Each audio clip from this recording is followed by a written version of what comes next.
What is up, guys? Eric here from EVM Productions, here with a different video in regards to some virtual media, i.e., TV shows, series, etc. Um, I got randomly inspired because of the filler arc that I'm watching of a different show just before bed. Okay, so this is about The Last of Us 2. Specifically the game, but I'm going to reference the show as well, just for in case, because they are the same thing essentially, just with the show just has even worse parts added. So it was a very controversial situation in 2020, this game, and that was in the middle of the highest point of the woke stuff.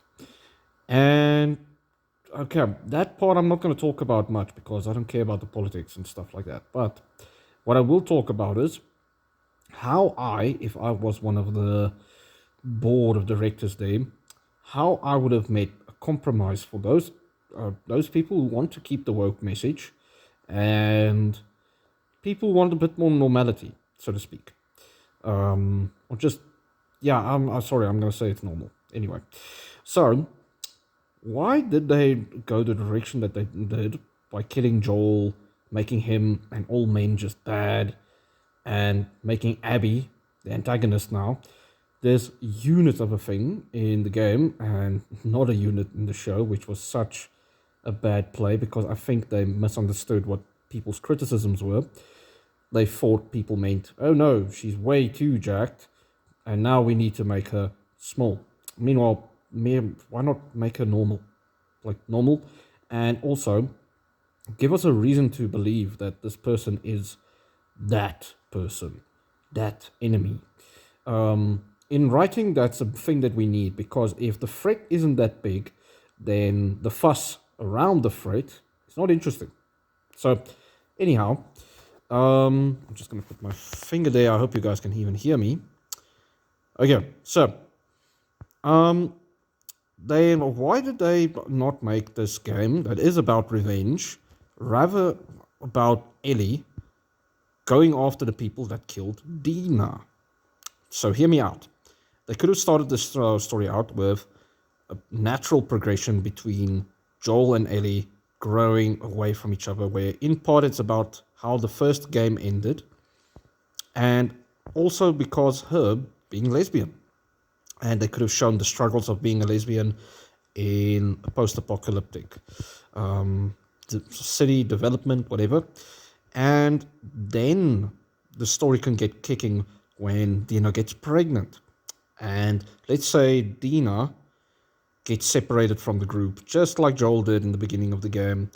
And then Dina and her child gets killed.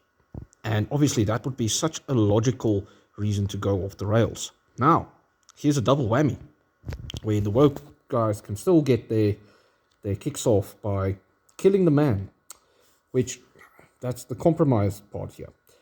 Why didn't they kill Joel when he helps Ellie in the revenge part? Because it can still be Abby, just not super jacked, full of steroids, 300-pound Abby as the antagonist. It can be her and the crew, but it's them that killed Dina and the baby, and Joel and Tommy aids Ellie in getting revenge after they were told, no, you're not allowed to, blah, blah, blah. And then Joel still dies. You see, then but you can do whatever you want to your male characters in between, although there's still lines. They need to balance, and social commentary needs to be written correctly. If that happened, then Joel's death would be a lot more impactful. Dina's death would have been more impactful. And then the ending of the story should have ended with Abby dying, not us playing a part of that game where we learn to sympathize with this person. This person should have been bad, and this person should have died. End of the story. Yeah, I would have liked Joel to die after him and Ellie actually patch things up, him accepting her being lesbian and supporting her choices, and then dying. You see, that would have been so impactful. And in the end, Ellie and probably Tommy. Well, Tommy could still die as well. This would have been just Ellie rides off into the sunset. Obviously, trauma stricken. Just like the previous game, like the game from 2020 actually ended, but it just ended in such a mess. It got there in such a bad way. Because the climax could have been Joel's death amidst this situation with Abby getting away in between or getting the better of Ellie and then getting away. And yeah, it would have been such a nice cat and mouse game if it was written correctly. And not us playing as the person that's trying to kill one of our favorite protagonists. Also, in the first part, the establishing point of the story, they could have established why, like, they could have made us understand why Ellie became the way she is.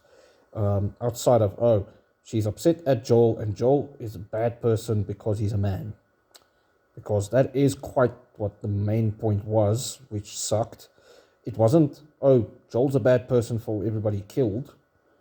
But then again, you can't really frame him that way because he did it for her. You see, it just didn't work. Rather, just you should have framed it where she felt bad because of what he did.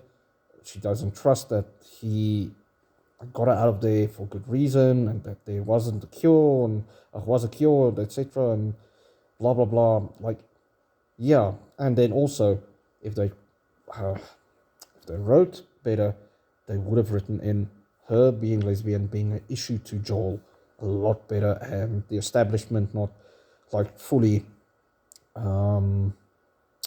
being good with it, etc. That and getting us to a solution before the main reason for the revenge arc would have been so impactful, especially if we liked Dina, if her character was very cool, loving, etc. It would have been so impactful. But we got the jumble of ass that we have right now, and apparently they're going to try and make a third season of the TV show, and I'm like, this is horrible, guys, please, just stop, nobody's going to watch it. Anyway, that was my 2 cents. Cheers.